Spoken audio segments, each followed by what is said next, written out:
The day that Biggie ended up getting, the incident with Biggie at the Vibe Party, can you tell me from your perspective what you remember about that day as far as security goes, as far as the death row artist goes, anything that sounded out of place or anything where were you gonna go to the vibe party? Were anybody in death row gonna go to the vibe party, or what do you remember basically from the day that the Biggie incident happened? Well, I remember the day was first it was a celebrity basketball game that day.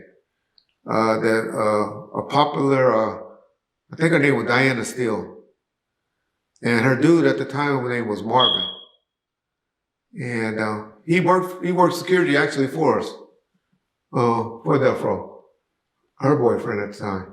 But they had gave a big celebrity basketball game at Cal State Dominguez, which is in the city of Carsonville, right on the borderline, right by Compton. So we were all there at the celebrity game. Snoop played in it, or maybe the Dog Pound. But I know they were all there, and so I was there. Uh, Matter of fact, I brought one of my daughters. So I think it was Brittany. I'm not sure if it was Brittany or Kayla. I had brought to the game with me, and we were there watching the game.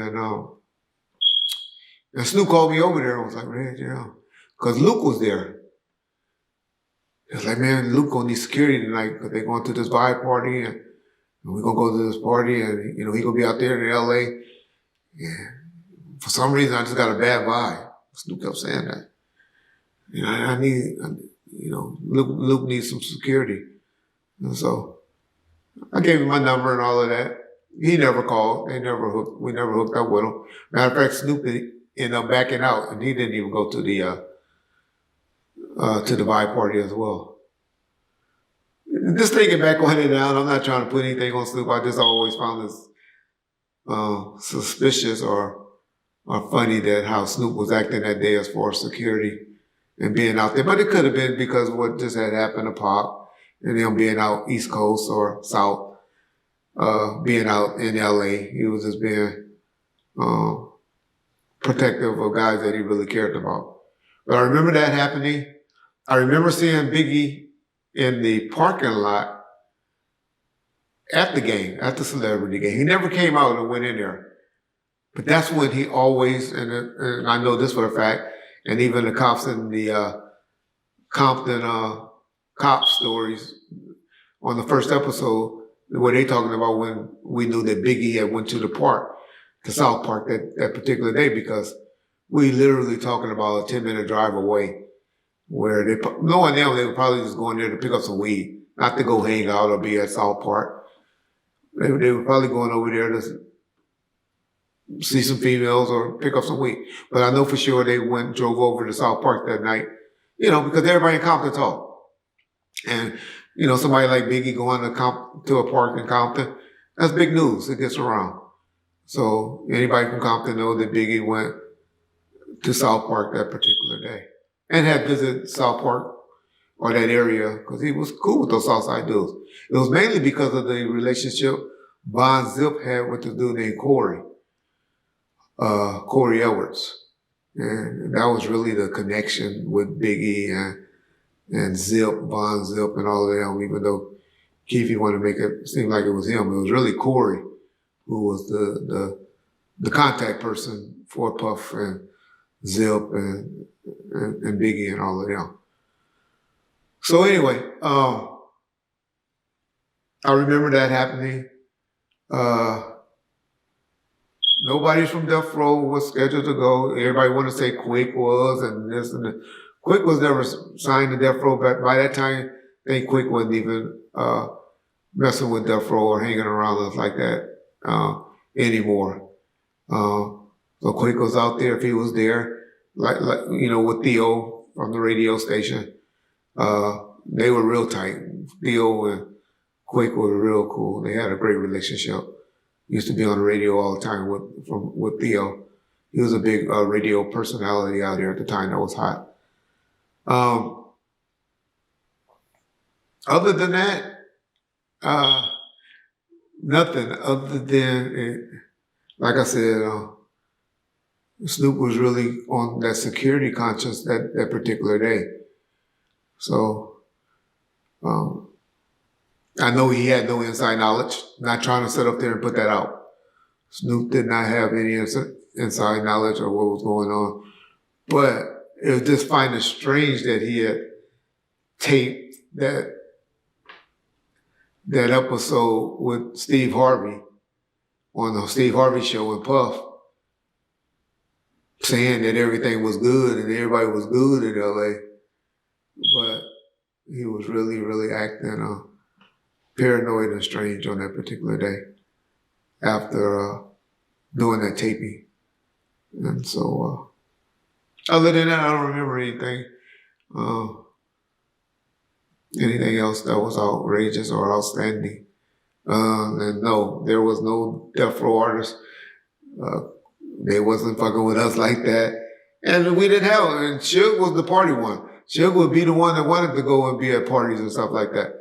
We didn't have no stars or nothing like that we even want to be there. Other than maybe Danny Boy, but I don't even think Danny had that type of juice at that time to be, to have a security guy to go and accompany him at a vibe party. We didn't have that cachet after that. And quite frankly, nobody really wanted Death Row around during that time because of what had just happened to Pac. And should have just got convicted. Now everybody know he's going to jail now for 9 years, on a 9-year sentence, which if y'all know anything about the judicial system, you don't do, the whole 100% of the time. At the most now it's 85%, but even back then it was only 50%. So that's why he only did like five years on that sentence. When Snoop did the episode with Puffy for the Steve Harvey show, what was Death Row in particular, if you know, what was Suge's reaction when he either saw it or heard that Snoop had done an episode with Puffy?